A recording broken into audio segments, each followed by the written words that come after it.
What's up, Twitter world? This is the White OJ, aka the Pale-Faced Killer Whale. Welcome to the Austin Ingels movie show. Radu, hit that round of applause for me, babe. We got sound effects. No. There's no sound effects set up. Fucking with you.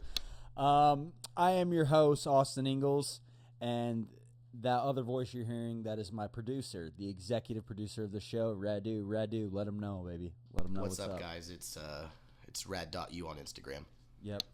Good. Plug away. Plug anything you want to plug if you want. I'm going to do a little housekeeping up top for myself. Like I said, we got to get some plugs in. Every Thursday and Sunday, you can catch me at the Speakeasy in Austin, Texas at 8 p.m. And then Friday, I think this will come out. This will be out. Friday, 2/28, and possibly every other Friday at Crazy Conscience on Rainy Street in East Austin at 8:30.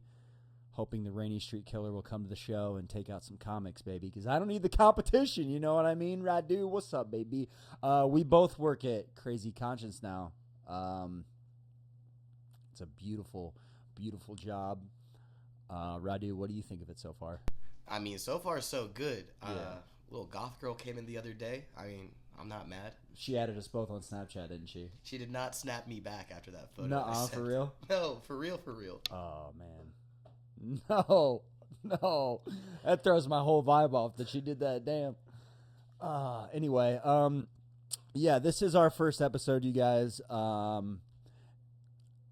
I'm excited. JD Spetz and I used to do a movie podcast called Movies I Like with JD Spetz, and I would call this the sequel to that, just a continuation, if you will. I'm probably not going to do any of the movies that we did. I'm not going to step on that. And that feed is gone now. You can't even find it anymore.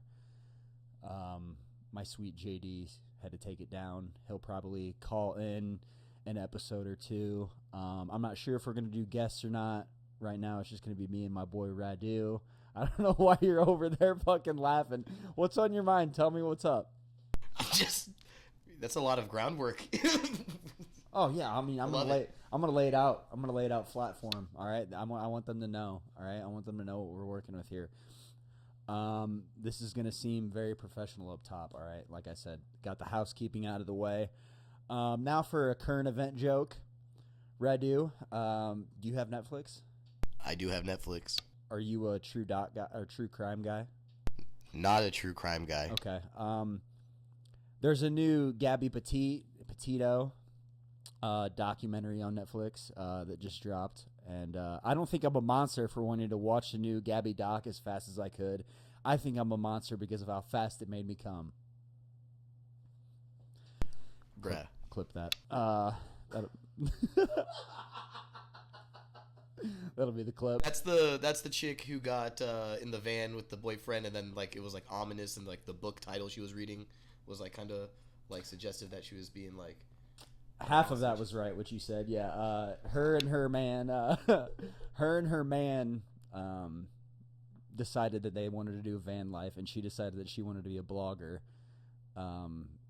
This was in 2021, so at the height of TikTok taking off and everything else. And yeah, the documentary, Tim Dillon had a great point. He's like, this girl is just blogging 24/7 and annoying her man. He's like, I get it why he murdered her. But yeah, it's incredible. It's a pretty good doc, so go check it out. I'm honestly pretty impressed you give such a good synopsis. Usually I skip that part. Yeah, I mean, I'm gonna give great details in this podcast, so be ready for that. I'm full of information. And before we begin, I have about 10 topics that we're going to discuss, and obviously you clicked on it, so you know we're going to be talking about the 2008 movie The Dark Knight. It is the sequel to the 2005 movie Batman Begins. And before we begin, Radu, have you seen this movie? You're going to have to tell me which guy played Batman and which actor played Joker. This motherfucker, man. All right, this is perfect. I love this. This is not only one of the reasons why I added this topic in last minute, because I remember Radu not being a movie guy. So this dynamic is going to be fucking perfect. Yeah, this is the sequel to the 2005 movie Batman Begins, and Christian Bale is Batman. And Yeah, this was like the not very scary Batman to me. The not very scary Batman. Yeah, I wouldn't be scared of this Batman. Why are you scared of? Oh, okay. Like, well, okay. I disagree with that take, but we're gonna move on from it. That's already throwing in hot takes. Fucking 5 minutes in, that's crazy. You're not scared of this Batman. Before we begin, I'm gonna say the last movie I've seen in theaters because I encourage people to go to theaters. Do you ever go to the theaters? You're not a movie guy. No, I actually was notoriously known for going to the movies by myself a bunch. So I always go to the movies by myself. It's my favorite thing to do now. I would argue that it's better than going with somebody that doesn't really like going to the movies, and you kind of no, going to the movies by yourself rules. I don't care what anybody says. The last movie I've seen in theaters is Hard Eyes, new horror movie. Anyway, I'm rambling. Yeah, guys, the summary of The Dark Knight. I can't believe that Radu has not seen this, but I love that. I'm gonna fill him in. Heath Ledger is the Joker in this. Now, do you remember that? Okay. Oh yeah, no. Okay. I've definitely seen this. This is no spoilers, but this is the one with the pencil. That's awesome that you said that. I have a fun fact about that later. The pencil. You love magic too, so that's perfect. Yeah, dude. I can't. The Dark Knight, dude. The Dark Knight, dude. I can't believe that you had to fucking say that. That wasn't a scary Batman. That doesn't even make sense to me. The summary. This is a quick summary of the movie. Online overview.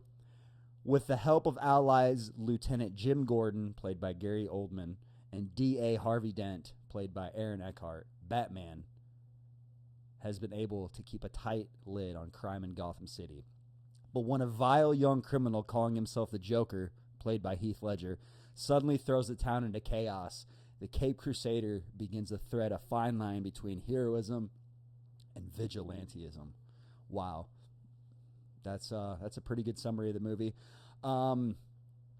This movie was filmed in Chicago, England, and Hong Kong, and I think it's hilarious because obviously you don't remember any of the Batman movies, but if you watch the 2005 movie Batman Begins, Gotham is like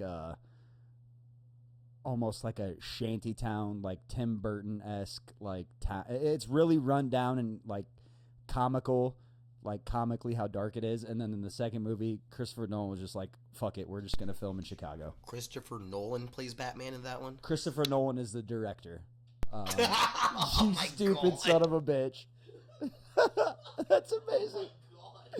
Yeah, this is a Christopher Nolan movie. I guess I should have said that up top. Yeah, this movie is directed by Christopher Nolan. He did a trilogy, beginning with The Batman Begins, and then this is the second of the trilogy. And, yeah, I just think it's funny that if you watch Batman Begins and Gotham City is just like a hellhole, and then in the second one it's just Chicago, Illinois. They're like, fuck it, we're just going to do it in Chicago. Let's see here. What do I have? I'm not going to go over the movie. I assume that if you're listening to this, you've watched the movie, and if not, go watch the movie and then listen to the podcast because I'm going to do some spoilers.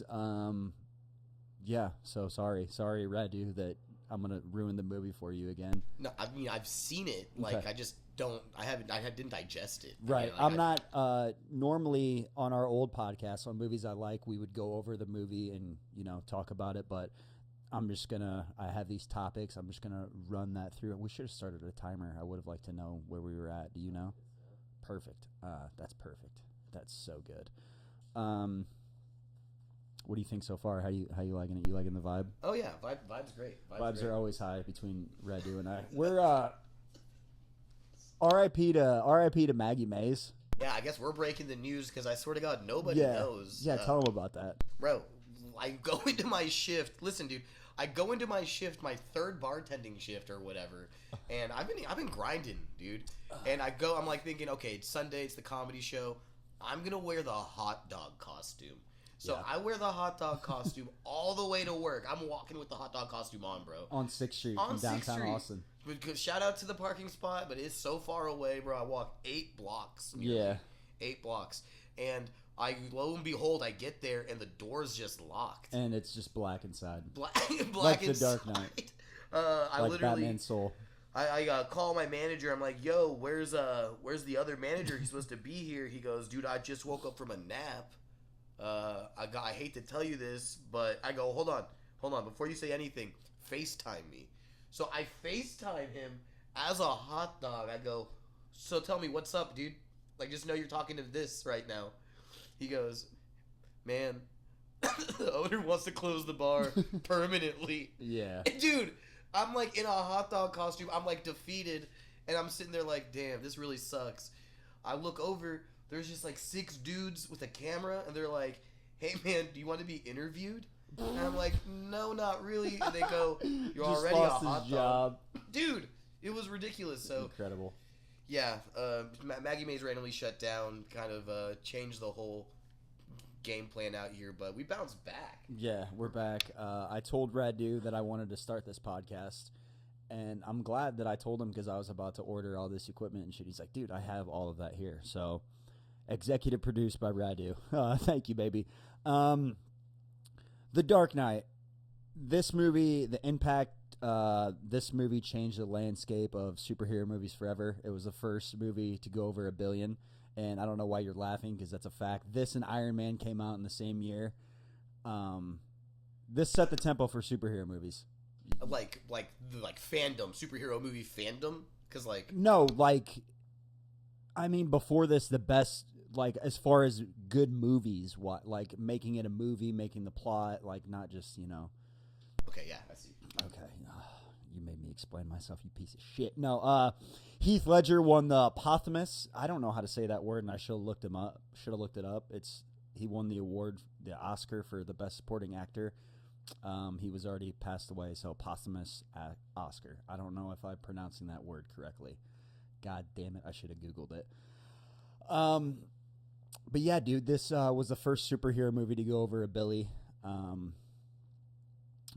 And the fact that you don't think that it changed the landscape of superhero movies just adds to the credibility that you don't know movies. But I love you so much. And you could put The Dark Knight on the list of sequels that surpass the original. You know, it's way. I would argue that it's way better than the Batman Begins. But anyway, where I first watched this movie, do you remember where you were when you first watched this movie when it came out in 2008? I saw this movie in theaters. Okay, me too. I was in Kewanee Movie Theater. Shout out to Kewanee, Illinois. And I mean, if we're shouting out the theater, shout out Highland Village AMC Perfect. over in Highland Village, Texas, man. absolutely. The shops. Yeah, I was wearing all Under Armour spandex outfit with a headband and all, and absolutely violent behavior. Just I think we were disgusting. playing the pass out game at that time, and we were taking turns falling into each other's arms. Pause. That's called trust fall. No. Yeah. We were like doing the thing where you breathe in and out really hard, and you would get like a little high from being blacked out. So we would do that before and after the movie for fun and bonding. That's so fucking dumb. That might be the new clip. The pass out game? Bro, What? I grew up playing the pass out game. That's bro. some Texas shit. We never did that That's in the what I Midwest. grew up doing, dude. The pass out game. What the Never played the pass out game? No, not at all. No, we did like All bloody right. knuckles and shit. All right, but guys, leave a comment if you think we should Yeah, get Austin to play absolutely. the pass out game. I'm not going to do that. I'd rather just do whippets and make my brain dumber that way. Sorry, Mom. Rotten Tomatoes score and audience score is both 94% across the board, unheard of. This was when, you know, Rotten Tomatoes mattered and actually gave good scores. Anywho, some lore or legends of this movie. Obviously, the marketing was incredible. If you remember, before Heath Ledger died, they had a bunch of Why So Serious posters. They just would have Joker posters everywhere. And then Heath Ledger passed away in January of 2008, sorry. And that brought this movie to the forefront of, I guess, the public's eye before it even came out, because everybody knew that he was the Joker. It was met with some backlash when he was casted as Joker. People didn't think that he could do that. You know, it wasn't his typecast, if you will. He was normally the pretty boy in movies. And Heath Ledger's Joker and his deep dive into the Joker is what really made this movie go to the next level. I think it's a great movie. It's a great Batman movie. I mean, to begin with. But what's up? You got something to say? Yeah, I mean, with that said, like I think as a longtime like superhero fan, like I love the Justice League. Some backstory here, like comic books and stuff. Mm-hmm. But I think what makes like what identifies a good Batman is a good Joker. Like they have to complement each other. Absolutely. Okay, you're into superhero movies. I'm just gonna nip that in the bud right here. I love that you said that because this is probably the only superhero movie we're gonna do. So sorry. That's fine. That's fine. I just had to do something that a lot of people knew. That's hilarious. Yeah, no, I agree completely though. It's got to be the yin and the yang. Like if the Batman's not good and the villain's good, it doesn't really matter. Did you see the new Batman, the 2022, like with Robert Pattinson? No, I did not see the Robert Pattinson. Wow, we're going to Batman. talk about that later. No, I have not seen that's that a one. good one. The last too. one I saw was, or maybe even just thought about seeing was the Ben Affleck one. But I feel like trash. Okay. He's a good Batman, but trash. Absolute trash material. Anyway, we're gonna talk about Heath Ledger's Joker. He locked himself in a hotel for a month to prepare for this role, and he wrote Joker journals. And he got himself practiced the voice, the laugh, and he got himself in the mindset to think the way the Joker would, including like writing jokes making fun of AIDS. So I thought I loved the Joker character. Now I'm obsessed with him. He made fun of AIDS and shit. And Heath Ledger was inspired. He found inspiration for the Joker voice by singer Tom Waits. Go look up interviews. Waits is spelled Waits. And if you listen to Tom Waits interviews, you're like, oh yeah, that's the Joker voice right there. And Alex from A Clockwork Orange. So if you didn't know that, that's a little fun fact for you. What's up? I thought you were going to say something. You looked like you were riling up, and I like that. I can tell you where I was when Heath Ledger died. Do you know where you were when Heath Ledger died? No, I don't recall. Okay. Well, for about 4 years,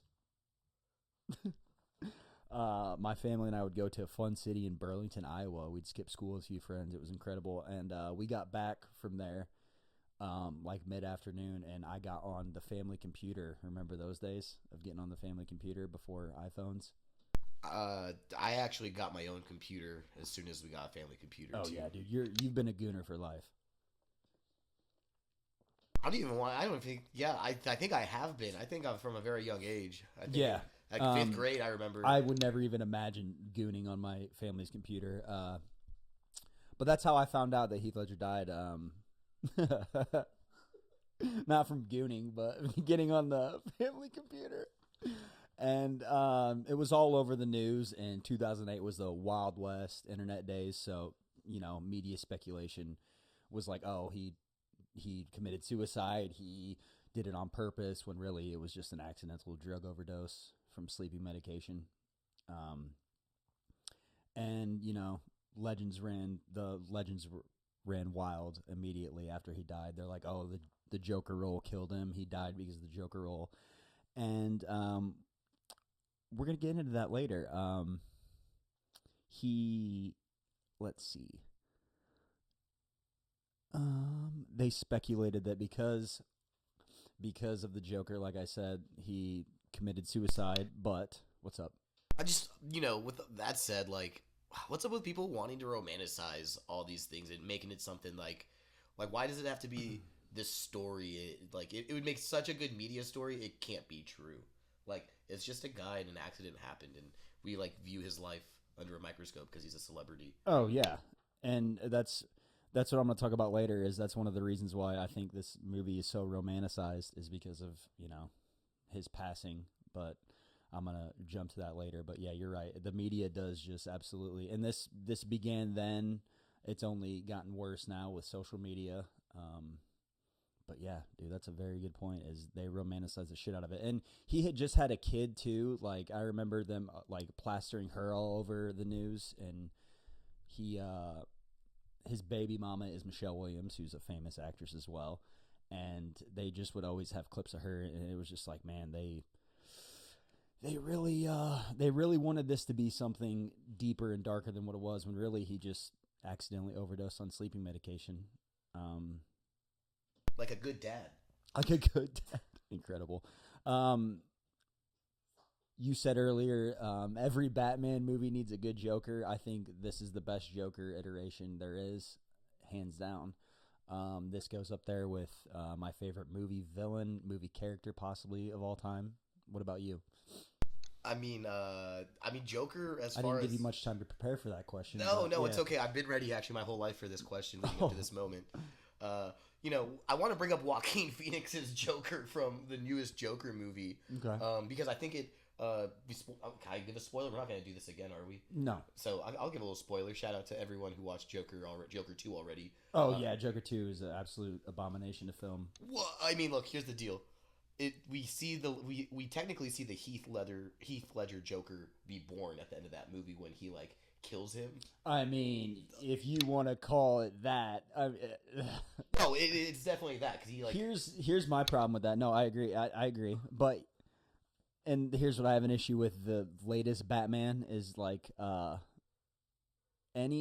feel like any villain now, and this is even in the Batman and Superman movie, any villain from now on in any superhero movie is always gonna take away from Heath Ledger's Joker in some sort of way.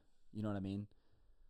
I mean, it's so pop culture. It's like which is to find a whole like genre of villain and like actor, that relationship I think between actor, character, method acting, and like just all of it together. And this goes. JD and I did a deep dive into the Scream franchise. This goes into this too. Any killers in the Scream franchise, they always act. One of them is like the straight character, like hard nosed, no bullshit, and the other one acts zany like Stu. Like they all are trying to be something of the original. So I think Heath Ledger's Joker bled into not only superhero movies, but you've heard other people's villains. They're like, oh, I took away from Heath Ledger's Joker. So we were talking about that this movie killed him. A lot of people think that this movie was the one that killed him. We were talking about, in the media and everything, but actually all of his scenes were completely filmed. He died filming another movie called The Imaginarium of Dr. Parnassus.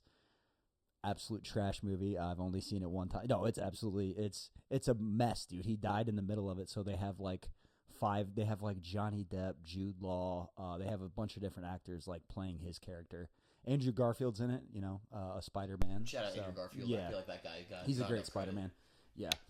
But yeah, that was one of the things too, is that everyone was like, before the movie came out, they're like, oh, this movie killed Heath Ledger. No, all of his scenes were filmed, and he was filming a whole nother movie. So that legend and lore is debunked. And it is believed if Ledger lived, his Joker would have been in the sequel, Dark Knight Rises, and the beginning of the movie would be the trial of the Joker.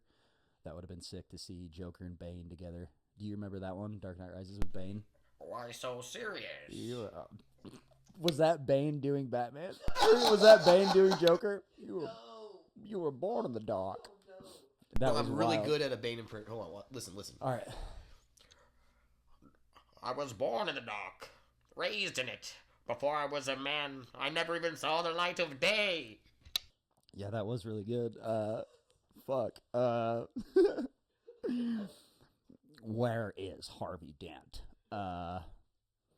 This movie was very heavily inspired by 1995's Heat. I know you've never seen Heat. I haven't seen it. That's going to be done at some point because it's a 30-year anniversary of Heat. And yeah, you got to watch Heat. Robert De Niro, Al Pacino, Val Kilmer.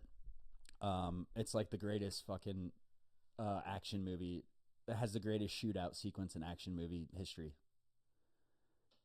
Okay, greatest shootout ever.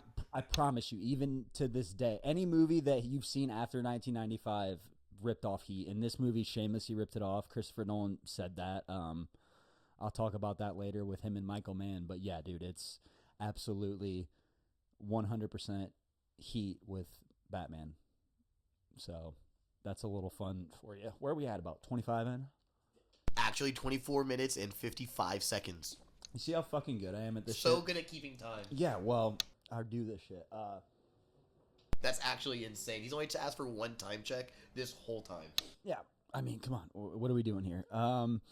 Anyway, yeah, I like the pace we're at right now. I really do. How you feeling about it? You like it?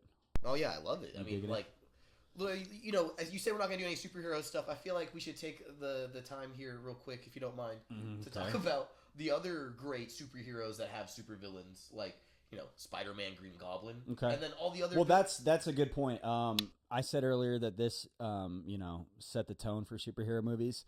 I'll give credit to the Sam Raimi trilogy, the Tobey Maguire Spider-Man movies, especially the first two. Those are, I guess, those set forth into motion what the Dark Knight kind of picked up and then did even better.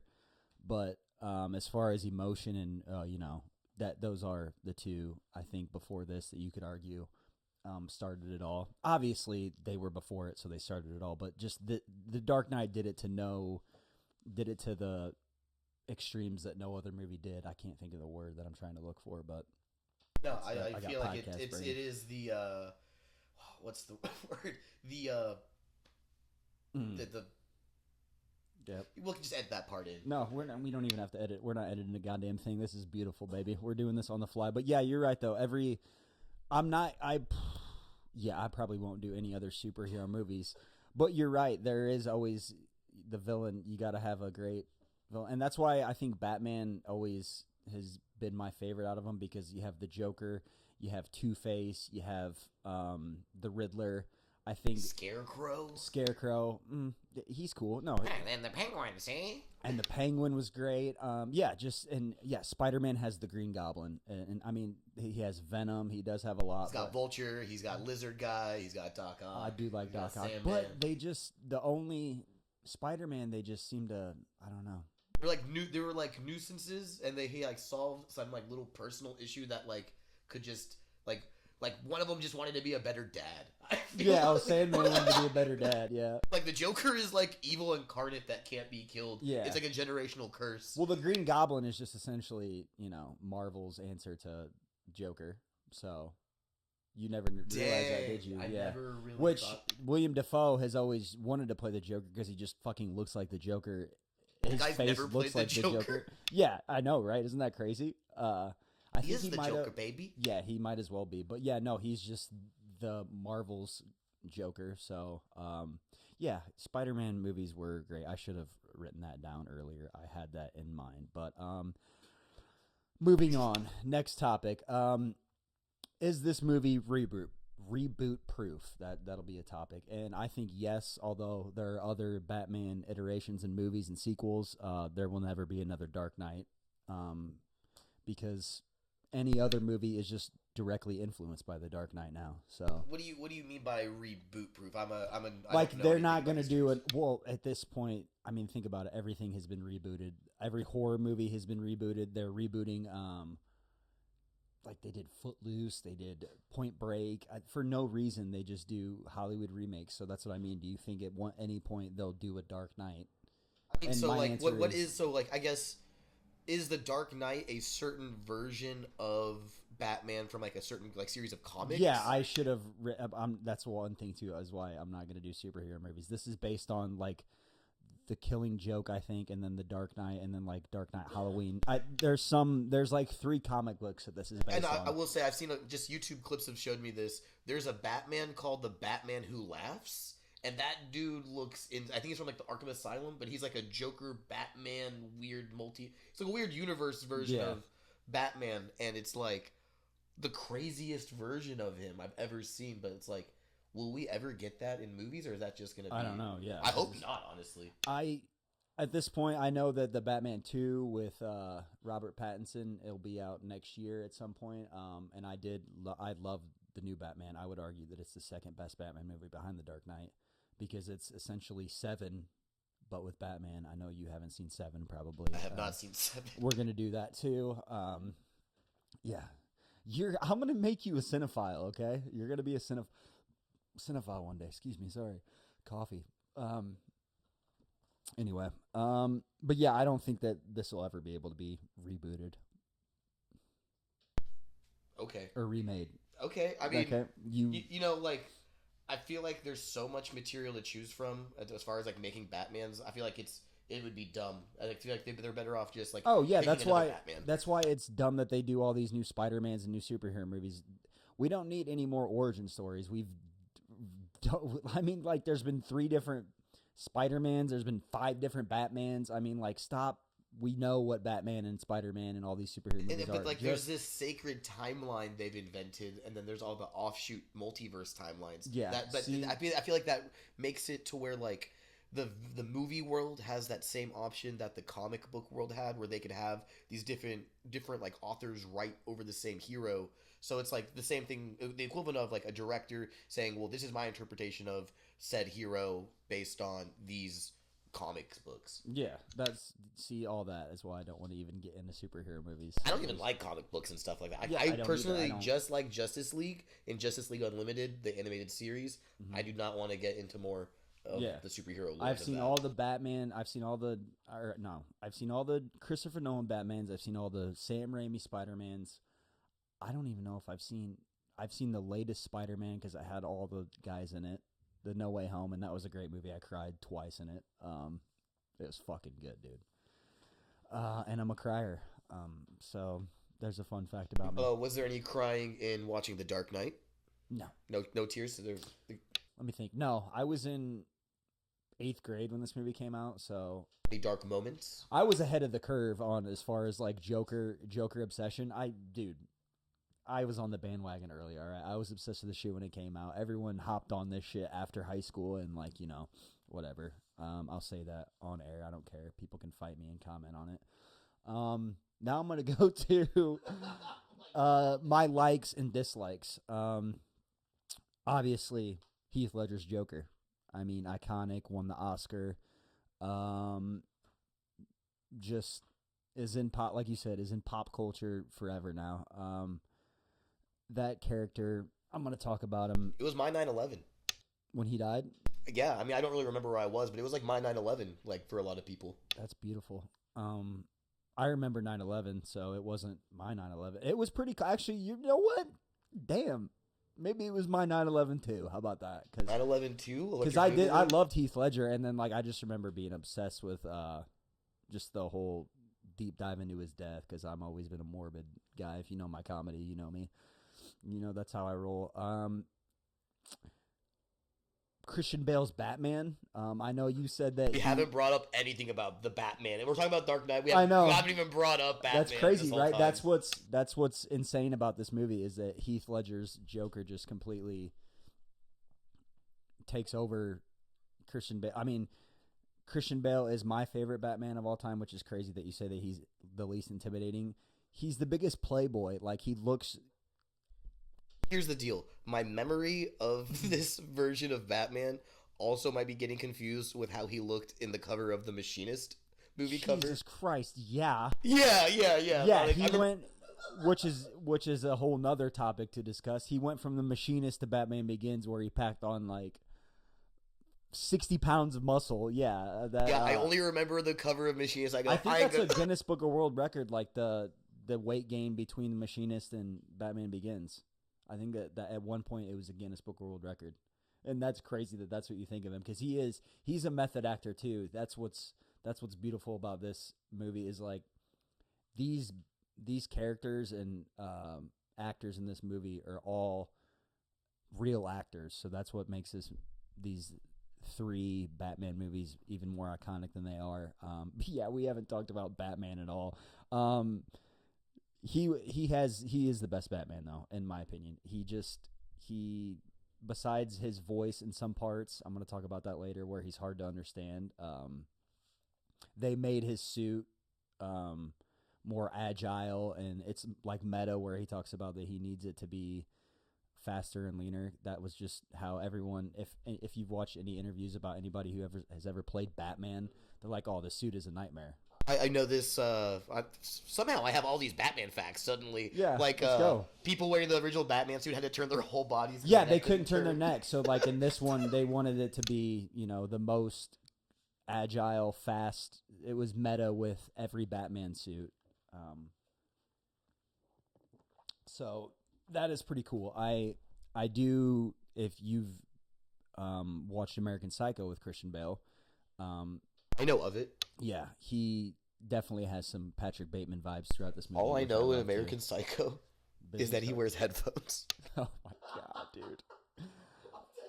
You have to watch so many movies. And as I said earlier, this was inspired by the 1995 movie Heat, and I do like that aspect of it.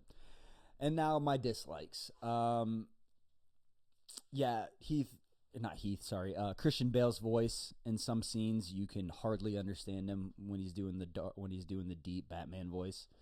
What are you doing? You trying to smoke something? Okay. Well, you're fucking. I see you looking at it and feeding for it. His voice is just hard to understand sometimes, and that kind of takes you out of it when you first watch it, but it grows on you. Speaking of superhero movies where you can't understand the main character's voice, Fast and Furious, Vin Diesel can't understand what that guy's saying in like any of the movie. It's like family. I can promise you we're never doing any Fast and Furious movies, so don't you worry about that. Is Fast and the Furious a superhero franchise? Pretty much, yeah. I guess technically. The whole Hong Kong subplot, I think, could be taken out. That's 10 minutes of the movie that doesn't really need to be in it. Just give me another Joker scene. And the sonar at the ending is kind of a weak solution and ending to the problem. The bat sonar. I just feel like that's, for as flawless as the movie is, that just kind of, it's like, oh, really? That's how you're going to find the Joker? And 5 fun facts from IMDb. Not to be confused with IMBD, the International Movie Black Cock or Black Dick. You know, if you type that in, that's what pops up on accident. So make sure you look up IMDb and not IMBD. All right.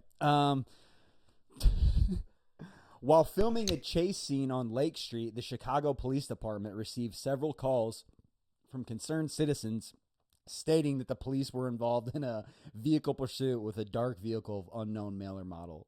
So people were seeing the fucking Batmobile going around. They're like, hey, something's going on. Can you imagine that in Chicago? They already have enough problems. What's up?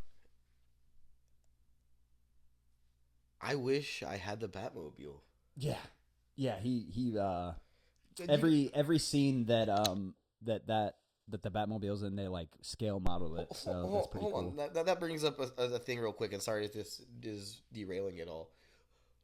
Can we rate the Batman movies like maybe like for another bit somewhere like on social media like best Batmobiles through the eras? That is pretty. Yeah, I don't. That's one thing I don't really like about the new Batman movie is like it's just a fucking muscle car. But yeah, this for sure is the best Batmobile, I think. I don't know. I do like Val Kilmer's. Damn, that is a pretty good. Yeah. The Batmobile's classic, dude. That's sick shit. You're sick for that.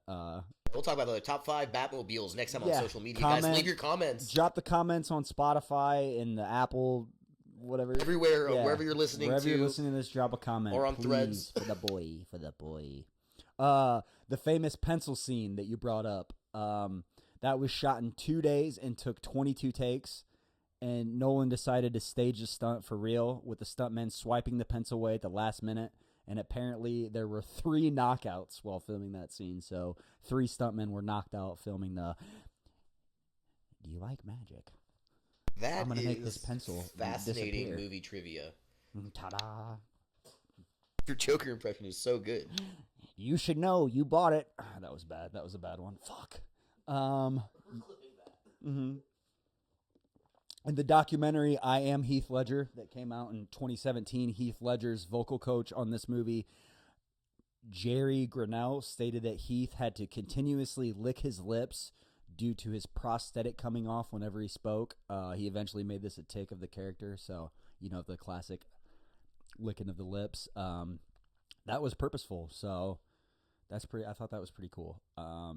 And trouble arose during a public relations campaign before the movie's release when a website related to this movie sent out several cakes purportedly from the Joker containing a cell phone inside, which made the cake vibrate. And it had wires sticking out, making the cake look like a real bomb. One such news station which received one of the cakes believed it to be an actual terrorist act, and the entire building was evacuated. If you remember, that guy is in jail, and he says that his insides hurt, and Joker has the cell phone planted in his body, and it's a bomb, so when he calls it, it blows up. I don't know if you remember that scene or not, but that's crazy. Dude, like that's when they like gave a fuck about marketing. Yeah. Like that's like being like, hey, we need to like. Well, that's what I mean. The whole sensation. before he passed away, this movie, the marketing campaign was directed directly towards the Joker. Like they had all of it. All the posters were all the Joker. That's why if you go online, you can look them up. They're absolutely iconic, in my opinion. The Why So Serious, where he's like behind stained glass. And We'll get some for the we'll get one for like the walls here for the podcast to commemorate the legendary Heath. The kickoff. This is the only film in the Dark Knight trilogy in which no bats are shown or featured. I thought that was pretty crazy. That is like, how does someone notice that or not? I know, right? I had to look this up on IMDb because I knew there was a bunch of shit that I probably had missed. And according to an interview, when Christopher Nolan met his idol, Michael Mann, whose film Heat heavily influenced his film, Mann's first question to Nolan was, how the hell did you manage to get away with a PG-13 rating for The Dark Knight? Which I agree, because there are some crazy parts in there. Like when the Batman is hanging, like when he has the Batman hanging at the building and they show him like being lowered, like that's a crazy scene for a PG-13 movie. You know, I not to get into this whole like conspiracy theory on who rates the movies, but I remember learning in a cinema appreciation class I took in community college. Okay. It is a committee of people who are like appointed by each other, essentially. So it's like this. Yeah, the MPAA. So it's basically you get grandfathered in or you get appointed. You need to know someone, and it's like this group of people who decide whether it's like PG-13. So I wonder if you just like line the right pockets or if you got the right pull. I would have loved to see Joker's Ledger rated R. Oh man! I mean, and the Two-Face's makeup is pretty gruesome too. Like they got away with a lot of shit in this movie. And yeah, Joker's Ledger with rated R would have went so hard. Absolutely unreal how hard that would have went. What else do we got here? Yeah, dude, like you said, the MPAA is crazy because Scream was going to be NC-17. They had to edit it so many times, and like now, I'm sure like Scream 6 compared to Scream the first is so much gorier, and like it's crazy that how evolution of movies and all of us, like no one bats an eye to someone getting stabbed on a movie. Like it just it's a normal now. You know, you can see people dying every day on social media. I mean, did you see the Five Nights at Freddy's movie? Yeah, terrible. Dude, I mean, terrible, but also terrifying. Like, yeah, I'm not even get into that right now. I guess have an issue with that movie. Yeah, there's a lot of issues with that movie, but that's not the podcast we're doing. I love you, baby. All right, the last topic I have for you. Is this a cult, classic, or both? And I'm going to go with this is a classic. This is an absolute classic from the moment it was incepted. The inception, if you will. I no agree. pun intended. I think as soon as it didn't like gain its Hall of Fame after or anything. I think it came out and it was a masterpiece. Oh, yeah, absolutely. And here's the question that I have for you. Is the reason this movie is so revered because of Heath dying, or does it stand the test of time? And my answer is both. Obviously, Heath's performance is mesmerizing, and every time he's on screen, I watched. I rewatched it last night for the podcast, and yeah, dude, it's like seeing a unicorn, and like I don't even know how to describe it because like it adds layers to it that you know that this is his final performance, it just adds to it. It's like. That can't not. It adds a level to it. Yeah, I mean, Bane's the villain Bane in The Dark Knight Rises is a great villain, but like Tom Hardy didn't die after it, so like we're not like, oh, you know what I mean? It just is every time he's on screen, it just adds to it. You want it to last 2 minutes longer. You want it to last a second longer. Every time the unpredictability that he's on screen, the score when he's on screen, the tension and dread. They even have like a special feature where you can go look at how they decided the score for the Joker every time he came on, and it's pretty incredible. And the way he controls the scene, he obviously steals every scene that he's in. And the fact that he passed away makes this performance even more special. I don't know, man. It's obviously it's etched into our pop culture, the Heath Ledger Joker. So I don't think that anybody. It's the Joker will be played probably 2 or 3 more times throughout our lifetime, I'm sure, by an actor, and they're always going to take influence from Heath Ledger's Joker. Joaquin Phoenix, when he won the Oscar for the Joker in 2019, said that he's standing on Heath Ledger's shoulders. So, I mean, I think if we also were to make like AI Joker, it would be Heath Ledger's Joker. Absolutely. And it's just crazy. We talked about this movie for we're at like 45 minutes. And 45 minutes, 55 seconds. And we barely discussed Batman. And the movie is a Batman movie. It's the first Batman movie to not have Batman in the title. That's another fun fact. But I think that's all I wanted to talk about. What do you think? I think, I think we put it all out there. I think, Put it all out. I think we laid it all on the table, dude. And yeah, that's The Dark Knight. That is The Dark Knight from 2008. How do you score these movies? Like, is there like this is the first episode? Like, how do you score these? Like, do you have a rating system? No, I'm gonna the ending was just the cult classic or both. That's how I pretty much decided how I wanted to do the movies. I'm gonna. Obviously, doing The Dark Knight first, I wanted to do a movie that most people knew about that was going to get people to listen to the episode. I can't just do an obscure movie up top. So, yeah, I have a plan. I think that every 2 or 3 episodes, because it's 2025, I'm going to do anniversary years. So 25-year movies that were released in 2000, 1995, 2005, 2010, 2015. So yeah, that's just how I'm going to start the format. Got a lot of good movies coming out this year that I want to see. So there's a Final Destination movie coming out. I'll probably do the first one of that. New I Know What You Did Last Summer movie. There's a reboot of that coming out. So yeah, man, I'm excited. Do you got any plugs that you want to do at the end first? Any plugs? Shout out Crazy Conchas. Come check us out. We're there Thursday through Sunday. Yeah. Open 8 a.m., man, all the way to 2 a.m. It's a great grind. Food. Great food, great vibes. Yeah, come see a show.